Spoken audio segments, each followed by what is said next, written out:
ہمارے اہل بیت کے ساتھ اتنا ظلم ہوا، اس کے حوالے سے کوئی تفتیش ہو جائے تو سر یہاں یزید کی جو نیت ہے اس کے حوالے سے آپ کیا کہنا چاہیں گے؟ دوسرا سوال یہ ہے کہ یزید نے جو وہاں کوفے کا گورنر تھا نعمان بن بشیر، وہ تیسرا سوال یہ ہے سر کہ جب یزید ولی عہد لگے، جب حضرت معاویہ رضی اللہ تعالیٰ عنہ نے ان کو ولی عہد لگایا، اپنے ڈیجیٹل میڈیا کے پلیٹ فارم سے ایک بار پھر میں آپ کی خدمت میں حاضر ہوں۔ ناظرین، محرم الحرام کا مہینہ ہو اور کربلا جیسے واقعے کا ذکر نہ ہو یہ تو ہو نہیں سکتا۔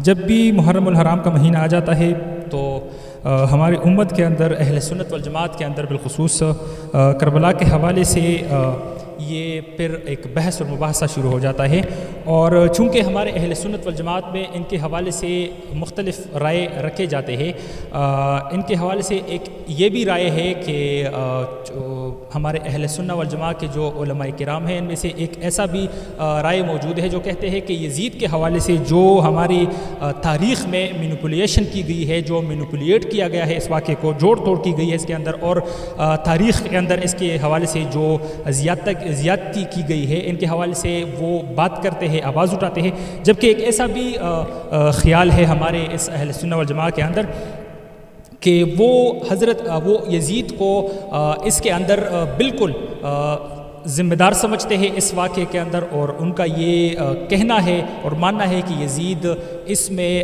ڈائریکٹلی اور انڈائریکٹلی یعنی بلا واسطہ یا بالواسطہ وہ ملوث ہے، تو اس حوالے سے ان کا اپنا موقف ہوتا ہے۔ جبکہ تیسرا ایک ایسا بھی خیال ہے ہمارے اہل سنت والجماعت میں کہ وہ نیوٹرل سمجھتے ہیں اپنے آپ کو، وہ نہ یزید کو اس کے اندر وہ ذمہ دار سمجھتے ہیں اور نہ وہ یزید کو اس سے بری ذمہ سمجھتے ہیں، بلکہ وہ یہ کہتے ہیں کہ اس کے اندر ہم احتیاط سے کام لینا ہمیں چاہیے اور اس معاملے کے اندر کافی محتاط رہنا چاہیے، کیونکہ تاریخ میں بہت کچھ گڑبڑ ہوا ہے۔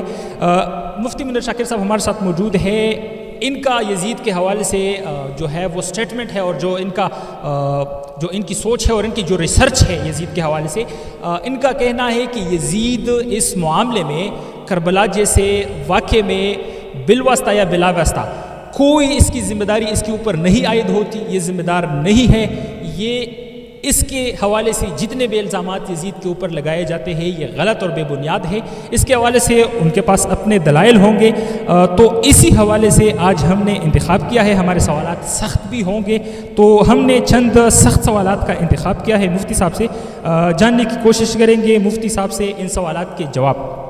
مفتی صاحب تھینک یو ویری مچ، شکریہ وقت دینے کا۔ مفتی صاحب سب سے پہلا سوال ہمارا آپ سے یہ ہے کہ چونکہ آپ کا موقف بہت کلیئر ہے کہ یزید بالکل اس معاملے میں اس کی کوئی عمل دخل نہیں ہے، ذمہ دار نہیں ہے، گنہگار نہیں ہے، سر 61 ہجری میں کربلا کا واقعہ ہوا، 61 ہجری میں 61 ہجری میں سر یہ واقعہ ہوا، اور پھر 62 63 اور 64 یہ 4 سال تقریباً بنتے ہیں، سر 4 سال بعد یزید کا انتقال ہوا، ٹھیک ہے، تو اگر یزید اس میں ذمہ دار نہیں ہے تو 4 سالوں میں وہ برسر اقتدار رہے، ولی عہد کا رہے، تو 4 سالوں میں نہ تو کسی قاتل کو انہوں نے سزا دی، جو ان کے اندر جو وہ ماسٹر مائنڈ ہوا کرتے تھے، جو اس کیس میں ملوث تھے، ان کو نہ سزا ہوئی، نہ کوئی جی آئی ٹی رپورٹ بنی، نہ کوئی انکوائری ٹیم بٹھائی کہ یار جو یہ واقعہ ہوا، جو ہمارے اہل بیت کے ساتھ اتنا ظلم ہوا، اس کے حوالے سے کوئی تفتیش ہو جائے، تو سر یہاں یزید کی جو نیت ہے اس کے حوالے سے آپ کیا کہنا چاہیں گے؟ بسم اللہ الرحمن الرحیم۔ اگر ہم 1400 سال کی باتوں کو صاف کرنے کی کوشش کریں گے تو ہم بوڑھے ہو جائیں گے اور آپ سنتے سنتے تھک جائیں گے، لیکن اگر میں آپ کے سوال پر سوال کروں، ہمارے اہل سنت والجماعت کا متفق علیہ عقیدہ ہے کہ عثمان رضی اللہ تعالی عنہ کا مقام حسین سے بہت اونچا ہے، تو جب بدلہ نہ لینا، قاتلوں کو کیفر کردار تک نہ پہنچانا اگر شبہ ہو سکتا ہے تو عثمان کے قاتلوں کو علی نے کیفر کردار تک کیوں نہیں پہنچایا؟ اور عثمان کے قاتل تو معلوم تھے، علی نے ان قاتلوں کو اپنے لشکر میں بطور سربراہ کے لیا اگر یہاں شبہ ہوتا ہے تو پھر وہاں تو بہت زیادہ بڑا شبہ ہوگا۔ لیکن حسین کے قاتلین تو معلوم بھی نہیں۔ اگر جن لوگوں کو نومینیٹ یا معین کیا جاتا ہے، یہ تو ساری وضعی داستانیں ہیں، اس پر میں نے بہت لمبی انٹرویو دیا ہے۔ آپ کو ایک بات یاد رکھنا چاہیے کہ جب مسلم بن عقیل کو حسین نے بھیجا کہ آپ دیکھیں کوفی کے اندر لوگ ہمیں بلاتے تو ہیں، لیکن جا کے آن گراؤنڈ دیکھیں کہ کیا ہو رہا ہے۔ وہاں جب مسلم بن عقیل تشریف لے گئے، لوگوں نے ان کی بیعت کی، لیکن بعد میں جب منافقین کوفہ، جس کو ہم شیعہ کہتے ہیں، شیعہ چاہے ان کو بنو امیہ کہیں، ان کی بنو امیہ کے ساتھ دشمنی ہے۔ ہمارے تاریخ اور حقائق سے ہمیں یہی معلوم ہوتا ہے کہ کوفہ کے اندر کسی کو رہنا ہو اور اس پر شیعت کا الزام ہو تو اس کے لیے دلیل کی ضرورت نہیں ہوتی۔ شیعوں نے وہاں حسین کے بھائی مسلم بن عقیل کے ساتھ جو کچھ کیا وہ تو ساری دنیا کو معلوم ہے، لیکن وہاں سے جب مسلم بن عقیل شہید ہو رہے تھے تو انہوں نے ایک قاصد کو کہا کہ برائے کرم حسین کو اطلاع دیں کہ وہ یہاں نہ آئے، اور شیعوں پر جس طرح کہ اس کے باپ نے اعتماد کیا تھا اور وہ اعتماد خاک میں مل گیا، آپ کے بھائی حسن نے اعتماد کیا تھا، ان کے خیمے کو آگ لگا دی گئی، اسی طرح میں نے اعتماد کیا تو میرا یہ حشر ہوا، لہٰذا ان سے کہیں کہ یہ تشریف نہ لائیں۔ اور یہ بات حسین کو ثعلبہ کے مقام تک، یہ قاصد ابن زیاد کے قاصد تھے، یہ اطلاع بھی ابن زیاد نے دی تھی کہ خبردار حالات یہاں اتنے خراب ہیں، آپ تشریف نہ لائیں۔ یہ اطلاع ابن زیاد نے بھیجی تھی، قاصد بھی ابن زیاد کا تھا۔ جیسے اس نے اطلاع سن لی تو ثعلبہ کے مقام سے اس نے رخ موڑ لیا دمشق کی طرف۔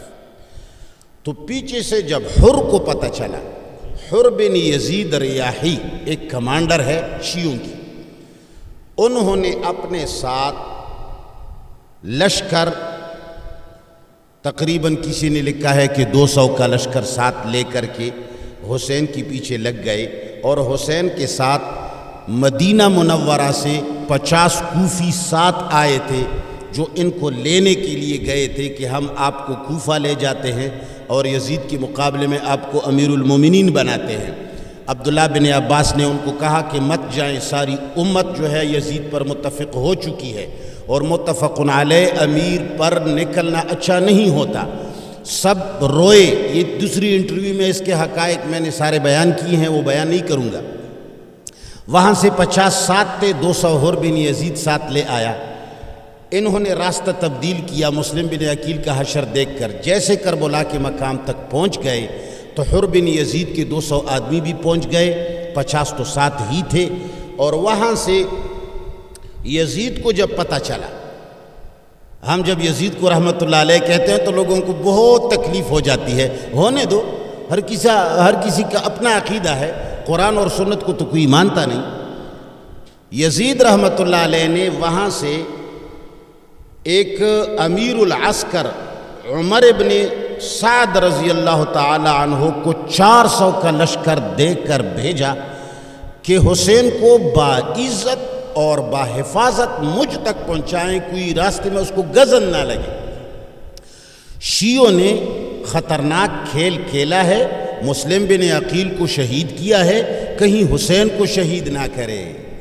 تو 400 کا لشکر عمر بن سعد رضی اللہ تعالیٰ عنہ ساتھ لے آئے اور پہنچ گئے یہاں، اور یہاں سے 50 شیعہ ساتھ تھے اور 200 حر بن یزید کے ساتھ آئے۔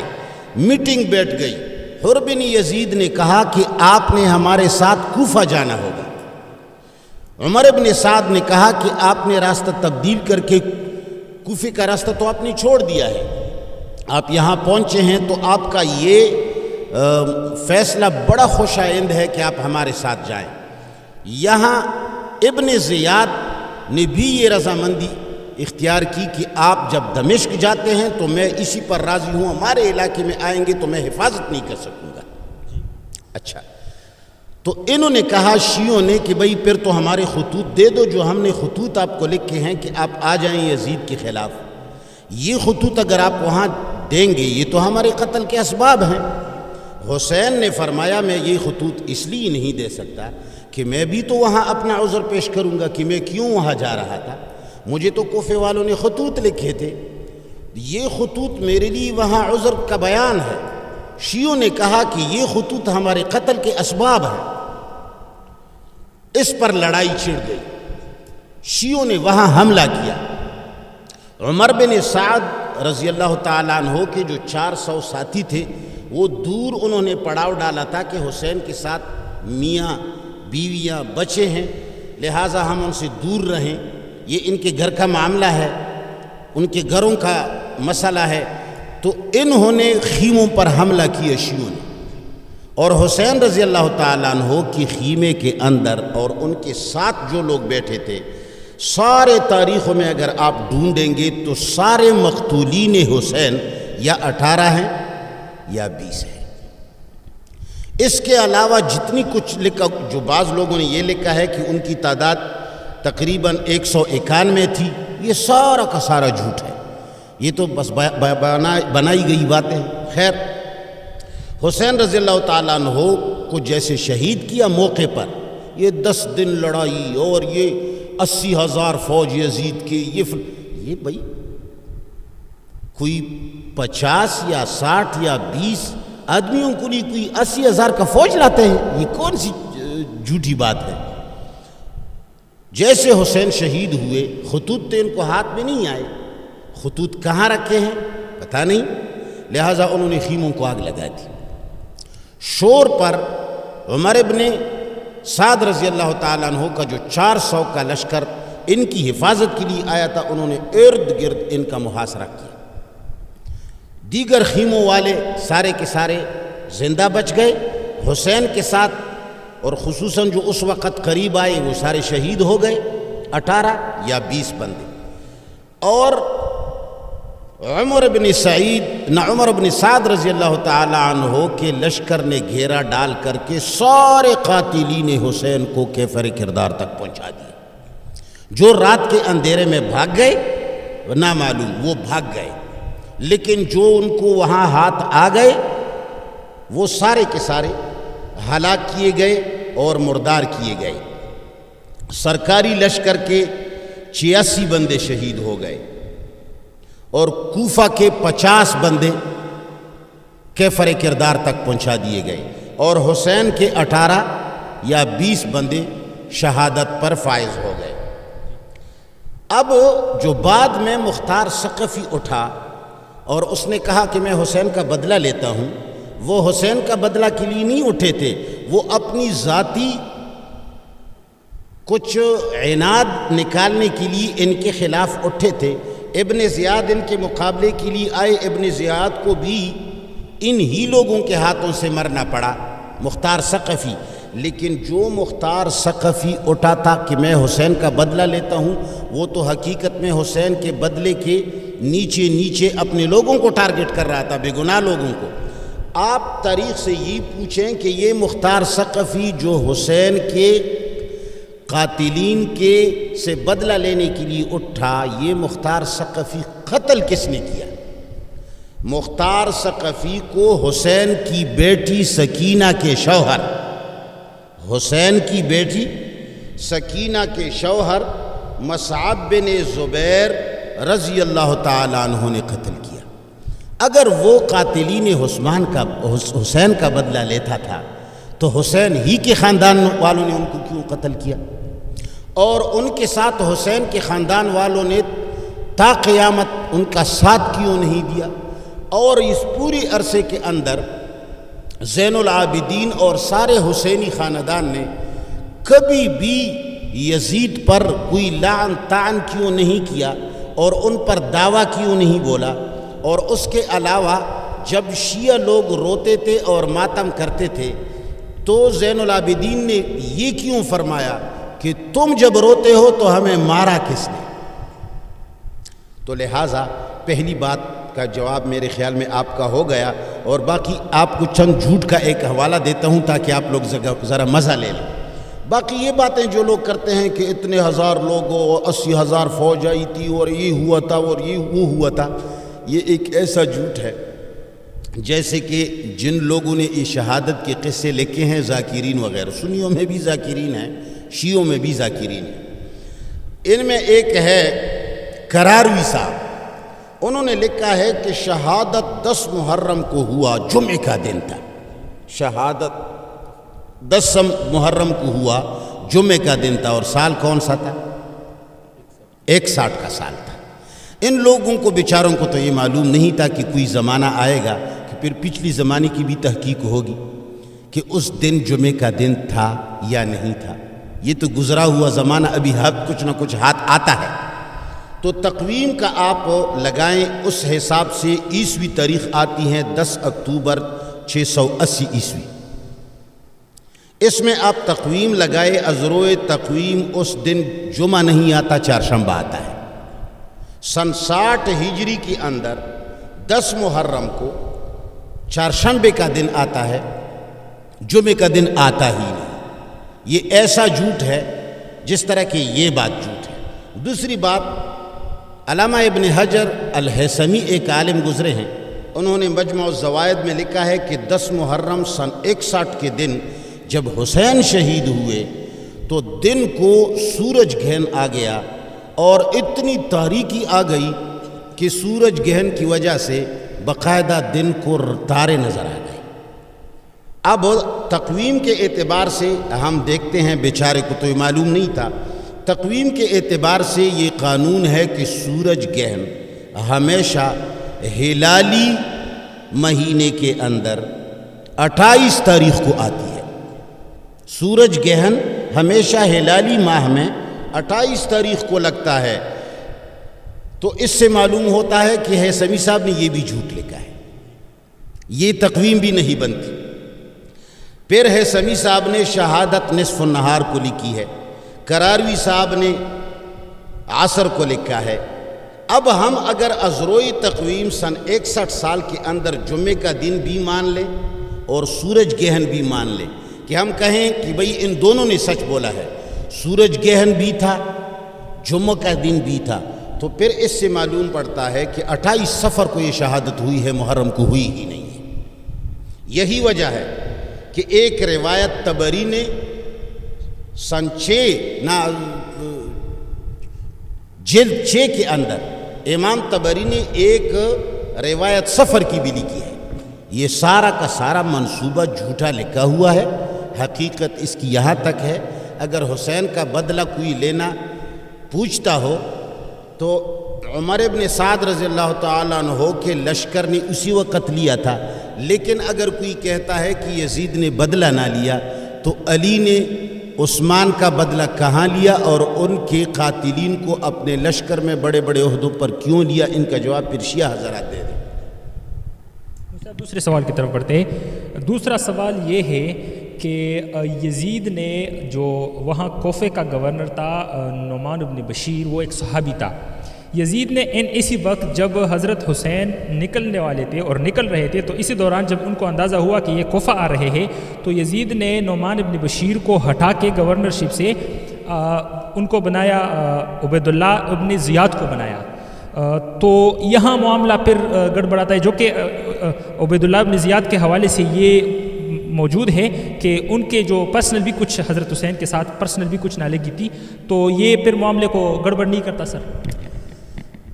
پہلی بات تو یہ ہے کہ نعمان ابن بشیر رضی اللہ تعالیٰ عنہ صحابی ہیں، ایک ہے مقام اور مرتبہ، ایک ہے انتظامی امور۔ مقام اور مرتبہ اپنی جگہ پر، لیکن انتظامی امور اپنی جگہ پر۔ نعمان ابن بشیر ایک نرم خو آدمی تھے، جیسے یہ موقع آیا تو ساری شیعوں نے بغاوت کی، اور نعمان ابن بشیر صاحب رضی اللہ تعالی عنہ ان کو کچلنے میں کمزور رہے، ان کو وہ کچل نہ، اس بغاوت کو وہ کچل نہ سکے۔ تو مسلم بن عقیل جب وہاں آئے سارے لوگ اٹھے اور مسلم بن عقیل کے قتل کے درپے ہو گئے، ان کو بھی وہ نہ بچا سکے، تو مجبوراً یزید رحمت اللہ علیہ نے ان کو معزول کر کے اس کی جگہ عبید اللہ بن زیاد بن ابی سفیان جو اس کا چچا زاد بھائی ہے اس کو لگایا، اور اس کا اگر حسین کے ساتھ گڑبڑ ہوتا تو پھر وہ اس بات پر کبھی راضی نہ ہوتے کہ حسین دمشق چلا جائے اور اس کو زندہ وہ چھوڑ دیتے، پھر حسین کا قاتل ابن زیاد ہوتا، شیعہ 50 آدمی اور 200 حر بن یزید کے ساتھ آئے ہوئے لوگ نہ ہوتے، اور یہ ایک پکی بات ہے کہ ان کے قاتلین وہی لوگ ہیں، اور یہ زین العابدین صاحب کا اپنا بیان ہے، میں نے شیعوں کی کتابوں سے اس کے حوالے دے دیے ہیں کہ انہوں نے فرمایا تھا کہ اگر آپ لوگ روتے ہیں تو پھر ہمیں مارا کس نے۔ اور دوسری بات، ایک اور سوال پر سوال، اگر کسی کا والی کو کسی کے والی کو معزول کرنا ظلم اور جبر ہے تو عثمان رضی اللہ تعالیٰ عنہ جیسے امیر المؤمنین بنے تو اس نے بصرہ کے والی ابو موسیٰ اشعری کو معزول کر کے عبداللہ بن عامر کو گورنر مقرر کیا، تو کیا اس نے بھی ظلم کیا؟ تبری کے اندر دیکھے، سیر الصحابہ جلد 1 صفحہ نمبر 190 کے اندر دیکھے۔ دوسری بات، سیدنا علی رضی اللہ تعالی عنہ جیسے بھی اپنی خلافت پر متمکن ہوا تو عثمان رضی اللہ تعالی عنہ کے زمانے کے جتنے عمال اور گورنر تھے سب کو معزول کیا، ایک کو نہیں سب کو معزول کیا۔ سیر الصحابہ جلد 1 صفحہ نمبر 292۔ اگر یہ ظلم ہے اور یہ گناہ ہے تو یہ گناہ تو سیدنا علی رضی اللہ تعالیٰ عنہ نے اس سے پہلے کیا ہے، فما ہوا جوابہم فہو جوابنا۔ سر آپ کیا سمجھتے ہیں یہاں پہ جو انہوں نے اپوائنٹ کیا، جو لگایا عبید اللہ ابن زیاد کو، یہاں تو ایک سوال یہ بھی بنتا ہے کہ یہ ایک موروثی سیاست کی طرف تھی، ٹھیک ہے، موروثی سیاست کو آپ کس نگاہ سے دیکھتے ہیں؟ دوسری بات اسی سوال کے اندر سوال ہے کہ حضرت عمر رضی اللہ تعالیٰ عنہ کے حوالے سے روایت کی جاتی ہے کہ انہوں نے فرمایا کہ اگر کسی دریا کے کنارے ایک کتا بھی بھوک سے مرے تو رسپانسبلٹی اور ذمہ داری مجھ کے اوپر عائد ہوتی ہے۔ سر یزید کے ہوتے ہوئے، عبید اللہ ابن زیاد کے ہوتے ہوئے ان کے قریب یہ واقعہ ہوا، کیسے آپ بری ذمہ ان دونوں کو اس سے سمجھتے ہیں؟ اور یہ جو میں نے آپ کو بتایا کہ موروثی سیاست، یہ دونوں سوال ہے آپس میں، ان کا آپ کس طریقے سے جواب دینا چاہیں گے؟ اگر موروثی سیاست حرام اور گناہ ہے تو سیدنا علی رضی اللہ تعالی عنہ کے بعد حسن کی امارت کو آپ کس نظر سے دیکھتے ہیں؟ اور حسن کے بعد حسین کا دعویٰ کرنا اور وہاں نکل کر کے کوفہ کے اندر اپنی امارت مانگنا، تو اس کو آپ کس نظر سے دیکھتے ہیں؟ تو لہٰذا جو فتویٰ آپ حسن اور حسین پر لگانا چاہیں گے وہی فتویٰ آپ یزید پر بے شک لگائیں کہ اس نے اپنے چچا زاد بھائی کو ابن زیاد کو حاکم بنایا۔ اگر یہاں گناہ نہیں ہے، جو علی تو واقعی یزید سے بہت بڑا آدمی ہے، یزید تو علی کے سامنے کچھ بھی نہیں ہے، لیکن جو گناہ یزید نے کیا ہے تو وہ ایک کیلو شمار کریں، علی جیسا آدمی جب یہ گناہ کرے تو اس کو 100 من آپ شمار کریں، حسنات الابرار سیئات المقربین۔ تو اس کا جواب یہ ہے کہ موروثی سیاست اگر حرام ہے تو یہ سب سے پہلے تو علی رضی اللہ تعالیٰ عنہ نے فرمائی ہے۔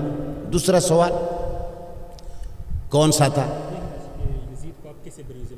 بری ذمہ تو ہم اس کو سمجھتے نہیں ہیں، انہوں نے تو باقاعدہ بدلہ لیا ہے، انہوں نے تو باقاعدہ قاتلین حسین کو کفر کردار تک پہنچایا ہے، ان سب کو قتل کیا ہے، ایک بھی نہیں چھوڑا ہے، وہ بری ذمہ کیسے ہیں؟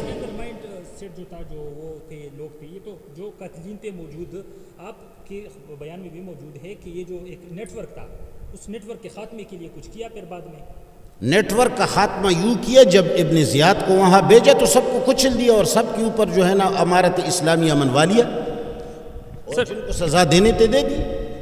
سر تیسرے سوال کی طرف جاتے ہیں۔ تیسرا سوال یہ ہے سر کہ جب یزید ولی عہد لگے، جب حضرت معاویہ رضی اللہ تعالیٰ عنہ نے ان کو ولی عہد لگایا تو سر اسی وقت صحابہ کرام رضی اللہ تعالیٰ عنہم اجمعین میں سے بھی ایک تعداد موجود تھی، تو حضرت جو یزید جو تھا وہ اتنا ایلیجبل تھا، اتنا حقدار تھا کہ صحابہ کرام میں سے کوئی اتنا حقدار نہیں تھا ولی عہد لگانے کے لیے یا ان کو حکومت دینے کے لیے، اور یزید ہی تھا۔ بسم اللہ الرحمن الرحیم۔ بڑی اچھی بات ہے۔ میں کہتا ہوں لوگ کتابیں بہت کم پڑھتے ہیں، اگر پڑھتے ہیں تو اپنے جانبداری والی دیوبندی کتابوں کو پڑھتے ہیں، شیعوں کو پڑھتے ہیں۔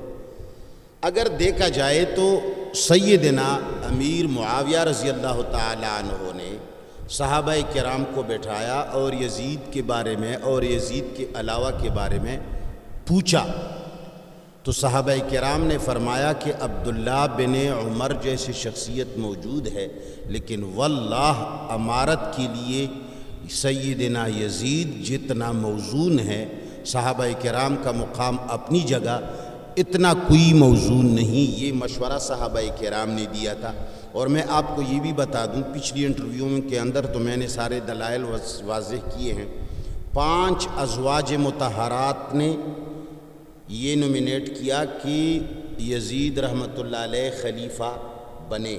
5 ازواج مطہرات، یہ بھی صحابیات ہیں، اور صحیح اہل بیت مسلمانوں اور سنیوں کے نزدیک صرف رسول اللہ صلی اللہ علیہ وسلم کی بیویاں ہیں، یہ سب سے صحیح اہل بیت ہیں۔ جو لوگ اس کے علاوہ دیگروں کو صحیح اہل بیت سمجھتے ہیں وہ شیعوں سے تو متاثر ہو سکتے ہیں۔ قرآن نے جہاں اہل البیت اور تطہیر کی آیت نازل فرمائی ہیں تو وہاں آیت کے اندر بھی یا نساء النبی، ازواج النبی کا ذکر ہے۔ تو 5 ازواج مطہرات نے یہ عہد کیا تھا، اور 2 عشرہ مبشرہ صحابی تھے، انہوں نے بھی یہی مشورہ دیا تھا۔ 18 بدری صحابی تھے، انہوں نے بھی یہی مشورہ دیا تھا۔ 14 بیعت و رضوان کے صحابی تھے، انہوں نے بھی یہی مشورہ دیا تھا۔ 233 دیگر صحابہ تھے، انہوں نے بھی یہی مشورہ دیا تھا۔ اتمام الوفا فی سیرت الخلفاء صفحہ 14 پر دیکھیں، تقریباً قد کان فی ذالک العصر کثیر من الصحابۃ بالحجاز والشام والبصرۃ والکوفۃ، کہ اس زمانے میں بہت سارے صحابہ تھے۔ 272 صحابہ نے سیدنا یزید کے ہاتھ پر بیعت کی کہ یہ ہمارا خلیفہ بنے۔ جب 272 صحابہ ایک آدمی کو پاس کرتے ہیں اور کوئی مائی کلال اس کو جوارگر، شرابی اور حرامی کہے تو گویا کہ یہ آدمی شیعہ ہے، یہ یزید کے نام کے نیچے 272 صحابہ کرام کو گالی دینا چاہتا ہے۔ تو ان کا ساتھ دینے والے جو تھے وہ 272 صحابہ کرام تھے۔ شیخ الفاضل نور الدین اسماعیل الحنفی نے ایک کتاب لکھی ہے خلیفۃ الرحمن، اس میں لکھا ہے کہ یزید کی پھوپھی تھی ام حبیبہ بنت ابی سفیان، جو رسول اللہ کی بیوی تھی، یہ یزید کی پھوپھی تھی، اور سحریت جو ہے یہ سبب قربت ہے، تو یہ رسول اللہ کا رشتہ دار تھا، کوئی عام آدمی تو یہ بھی نہیں تھا۔ جن کو 272 صحابہ کرام کا سپورٹ ملے، ایسا خلیفہ دنیا میں کوئی مجھے دکھا دے۔ جی سر، اگلے سوال کی طرف بڑھتے۔ اگلا سوال سر یہ ہے کہ ابن تیمیہ نے بھی یہ اس بات کی انہوں نے ذکر کی ہے کہ جو ایک تو خلفائے راشدین کے حوالے سے جو مشہور ہے کہ 4 ہے، لیکن انہوں نے بتایا کہ جو حضرت حسن رضی اللہ تعالیٰ عنہ کی خلافت تھی وہ بھی خلافت میں سے وہ شمار کرتے ہیں، جبکہ ان کے بعد جو حضرت معاویہ رضی اللہ تعالیٰ عنہ کے ہے یا وہ پھر یزید کے ہے تو یہ وہ خلافت میں شمار نہیں کرتے۔ تو جب وہ 5ویں خلیفہ کو ڈکلیئر کرتے، حضرت حسن کی جو وہ مدت تھی وہ بھی خلافت میں ڈکلیئر کرتے، تو یہاں پھر سر آپ کیا کہنا چاہیں گے اس حوالے سے؟ یعنی آپ کا سوال یہ ہے کہ ابن تیمیہ امیر معاویہ کو خلیفہ راشد تسلیم نہیں کرتے۔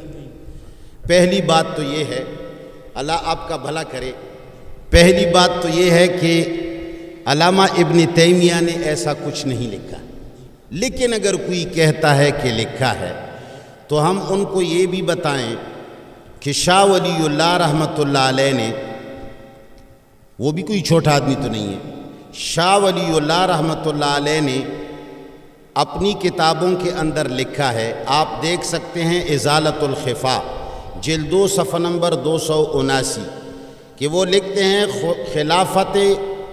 خلافت برائے مرتضیٰ قائم نشد، خلافت برائے مرتضی قائم نشد کہ اہل حل و عقد از اجتہاد برائے او نصیحت مسلمین بیعت نہ کرد.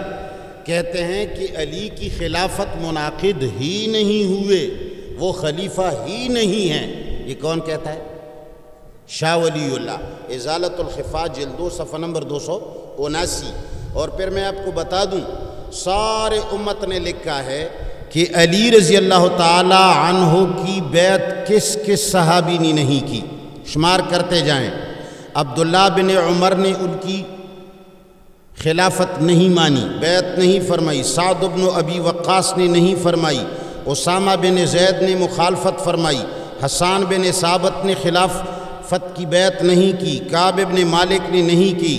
مصلحہ بن مخلد نے نہیں کی. ابو سعید خدری نے نہیں کی. محمد بن مسلمہ نے نہیں کی. نعمان بن بشیر نے نہیں کی. زید بن ثابت نے نہیں کی. رافع بن خدیج نے نہیں کی. فضالہ بن عبید نے نہیں کی. کعب بن عجرہ نے نہیں کی. صہیب رومی نے نہیں کی. مسلمہ بن وخش نے نہیں کی. قدامہ بن مزعون نے نہیں کی. عبداللہ بن سلام نے نہیں کی. مغیرہ بن شعبہ نے نہیں کی. یہ دیکھیں طبری کے مخازرات خضرمی بھی دیکھیں. عقیل بن ابی طالب، عقیل بن ابی طالب علی کا کیا بنتا ہے؟ بھائی بنتا ہے، اس نے بھی نہیں کی. تو اگر ایسا ہے فَامْتَنَعَ قَلِيلًا ثُمَّ أَجَابَ ذَلِكَ، مخازرات نے لکھا ہے کہ ان لوگوں نے بیعت نہیں فرمائی. اور خلفاء ازالت الخلفاء نے لکھا، ازالت الخفا نے لکھا کہ اس کی خلافت منعقد ہی نہیں ہوئی، یعنی وہ خلیفہ ہے ہی نہیں. یہ کس نے لکھا ہے؟ شاہ ولی اللہ رحمۃ اللہ علیہ نے لکھا ہے. کسی کے لکھنے سے کچھ نہیں ہوتا. البتہ صحابہ کرام سے یہ پکی روایت ہے، رسول اللہ صلی اللہ علیہ وسلم کی حدیث مبارک ہے کہ میرے بعد 12 خلفاء آئیں گے، 14 آئیں گے، وہ سب خلفاء راشدین میں ہوں گے. اس میں سیدنا علی بھی خلیفہ ہیں، خلیفہ راشد ہیں، حسن بھی ہے، حسین بھی ہے، معاویہ بھی ہے، یزید بھی ہے، اور عمر بن عبدالعزیز تک کا سلسلہ جاتا ہے. اس میں کچھ 2 آدمی ذرا چھوٹے ہیں، اس لحاظ سے لوگ کبھی 12 شمار کرتے ہیں، کبھی 14 شمار کرتے ہیں. یہ امت کا ہمارا عقیدہ ہے کہ صحابہ کے رسول اللہ صلی اللہ علیہ وسلم نے جو فرمایا ہے وہ سچ فرمایا ہے. وہ الگ بات ہے کہ رسول اللہ کی حدیث 30 سال والی حدیث چونکہ بخاری میں آئی ہے، اور بخاری کو لوگوں نے قرآن کا صحیفہ شمار کیا ہے، اور یہ دیگر جو روایات ہیں یہ بخاری کے علاوہ کتابوں میں ہیں. اور چونکہ بخاری ہمارے امت میں مقبول بھی اس لیے ہے کہ بخاری ایران کی لکھی ہوئی کتاب ہے، اور ایران سے جو بھی کچھ ہمیں مہیا ہوتا ہے ہماری سنی حضرات اس کو بڑے شوق سے لیتے ہیں. چونکہ بخارا ایران کا شہر تھا، فارس ان کو کہا جاتا ہے، لہٰذا سنیوں کو قدرتی طور پر شیعوں سے آئی ہوئی بات ذرا اچھی لگتی ہے، ورنہ رسول اللہ کی حدیث ہے کہ 12 خلفاء راشدین ہوں گے. جی سر، یہ اگلا سوال. عمار ابن یاسر ایک صحابی تھے، اور حدیث میں آتا ہے کہ ایک دن باغی آ کے ان کو شہید کر دیں گے. تو بعد میں جب اس کا نتیجہ آیا تو حضرت معاویہ رضی اللہ تعالیٰ عنہ کے ساتھ ان کی پھر وہ جو ہوا شہادت ہوئی. اس کے حوالے سے آپ کیا کہنا چاہیں گے؟ عمار بن یاسر رضی اللہ تعالیٰ عنہ کے بارے میں جو حدیث آیا ہے اس پر ذرا مسلمان غور کریں.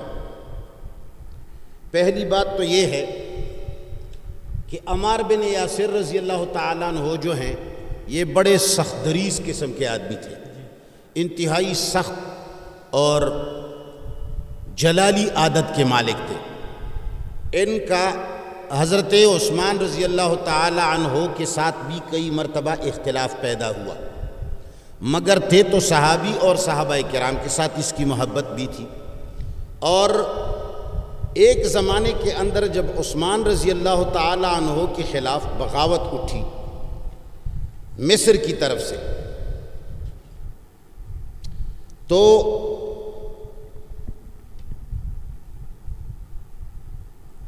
جب بغاوت اٹھی تو اس کو کچلنے کے لیے سیدنا عثمان رضی اللہ تعالیٰ عنہ نے صحابہ کرام کو بلایا اور ان کے ساتھ مشاورت فرمائی، اور اس مشاورت کے اندر عمار بن یاسر رضی اللہ تعالیٰ عنہ بھی بیٹھے ہوئے تشریف فرما تھے۔ فیصلہ یہ ہوا کہ وہاں آدمیوں کو بھیجا جائے، ایسے آدمیوں کو بھیجا جائے جو بڑے معتبر قسم کے لوگ ہوں، اور وہ ان لوگوں کے ساتھ بات چیت کرے اور ان باغیوں کو آمادہ، ان آدمیوں کو آمادہ تابعداری کرے۔ اس سے پہلے میں ذرا ایک اور بات کہوں، اگر یہ حدیث کہ عمار رضی اللہ تعالی عنہ کو ایک باغی ٹولہ قتل کرے گی، اگر اس سے باغی ٹولہ سے مراد وہ لوگ ہیں جنہوں نے علی اور معاویہ کی لڑائیوں کے اندر علی کے ساتھ لڑائی کی، یعنی امیر معاویہ رضی اللہ تعالی عنہ کا گروہ اگر باغی ٹولہ ہے، چونکہ یہ لوگ یہ دعویٰ کرتے ہیں کہ عمار کو کس نے قتل کیا؟ امیر معاویہ کے لشکر والوں نے، تو جب وہ حدیث ہے کہ ان کو باغی قتل کریں گے، تو باغی کون ہوئے؟ امیر معاویہ کے لوگ ہو گئے۔ پھر امیر معاویہ کے ساتھ اس کے بعد بھی سینکڑوں صحابہ کیوں ساتھ دے رہے ہیں؟ کیا یہ سینکڑوں صحابہ رسول اللہ کو نہیں مانتے؟ کیا یہ سینکڑوں صحابہ العیاذ باللہ کافر ہیں؟ اگر یہ حدیث ایسی ہے اور عمار کو امیر معاویہ کی طرف سے قتل ہوا ہے، پھر تو چاہیے یہ تھا کہ اس کے قتل کے بعد سارے صحابہ جمع ہو کر کے علی کے لشکر میں شامل ہوتے، لیکن میں نے آپ کو کتنے نام بتائے جو علی کے ساتھ نہیں تھے۔ یہ ایک نقطہ یاد رکھیں۔ دوسری بات کہ ایسا کیوں نہیں ہوا؟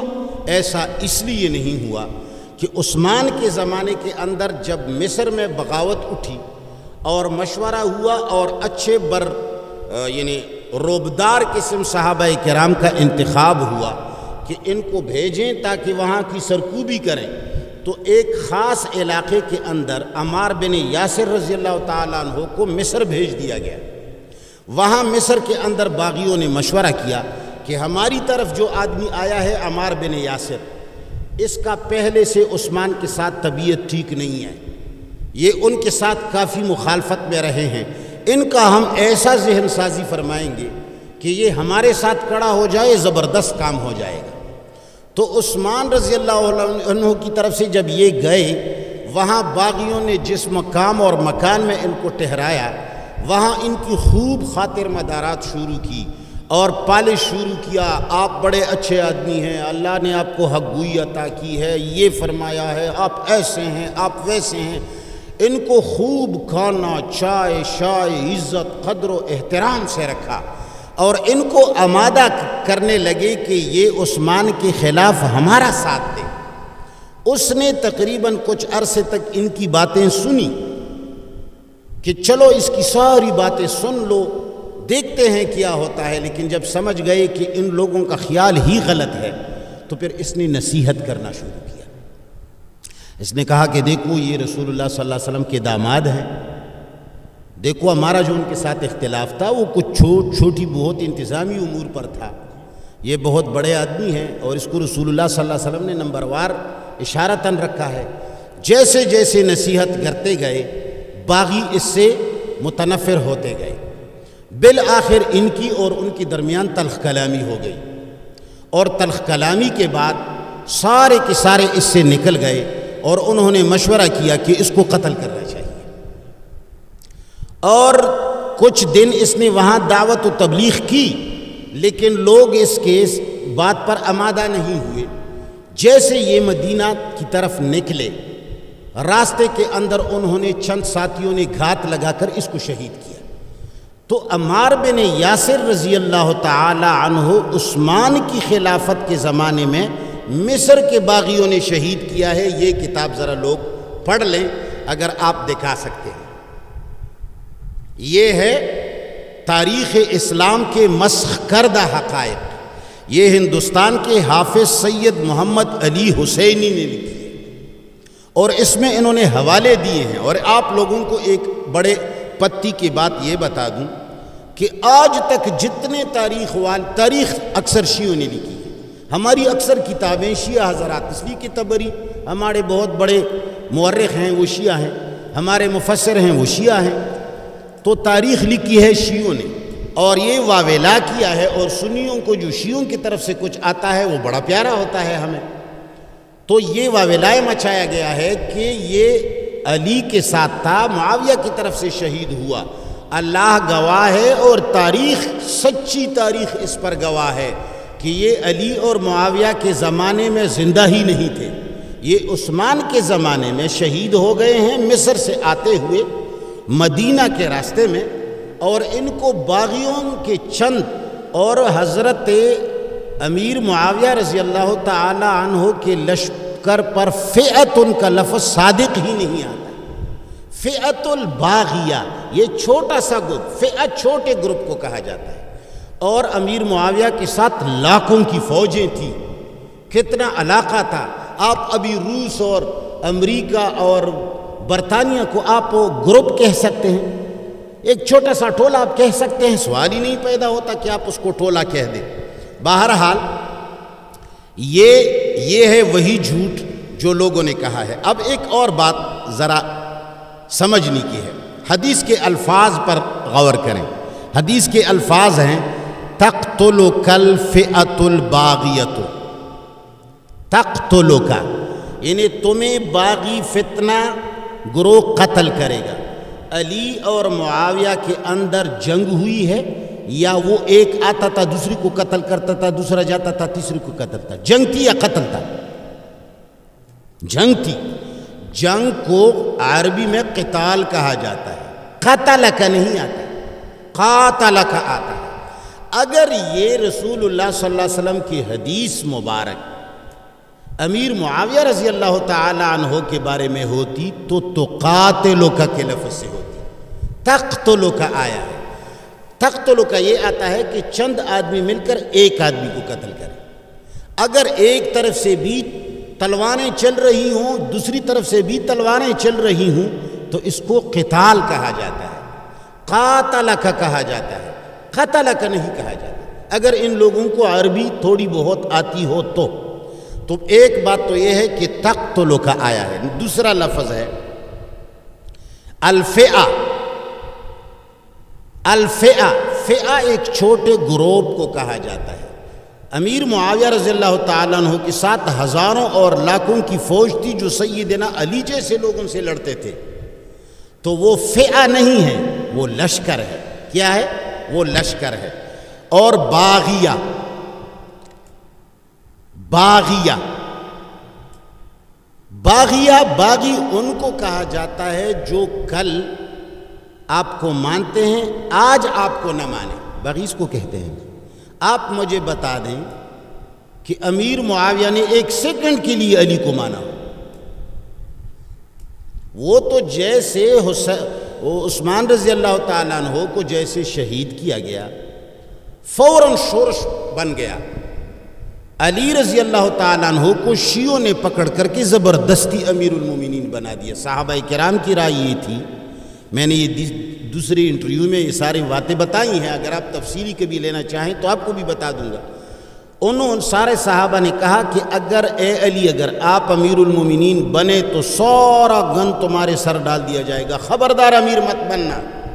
سارے صحابہ کی رائے یہ تھی کہ مت بننا، مگر شیعوں نے زبردستی ان کو پکڑ کر کے، باقاعدہ شیعوں کی کتابوں میں ہے کہ قتل کی دھمکیاں دے کر کے اس سے بیعت کروائی، اور امیر معاویہ نے ایک منٹ کے لیے بھی علی کی خلافت کو تسلیم تو اس کو باغی کہا ہی نہیں جاتا، اس لیے کہ باغی وہ ہوتا ہے جو کل تک تابعدار ہو، آج باغی بن جائے۔ آپ اس کو سمجھ سکتے ہیں۔ لہٰذا اس حدیث سے اگر کوئی امیر معاویہ کے لشکر کو لیتا ہے تو وہ بہت بڑا ناسمجھ ہے۔ تو لہٰذا پکی بات یہ ہے کہ عمار رضی اللہ تعالیٰ عنہ عثمان کے زمانے کے اندر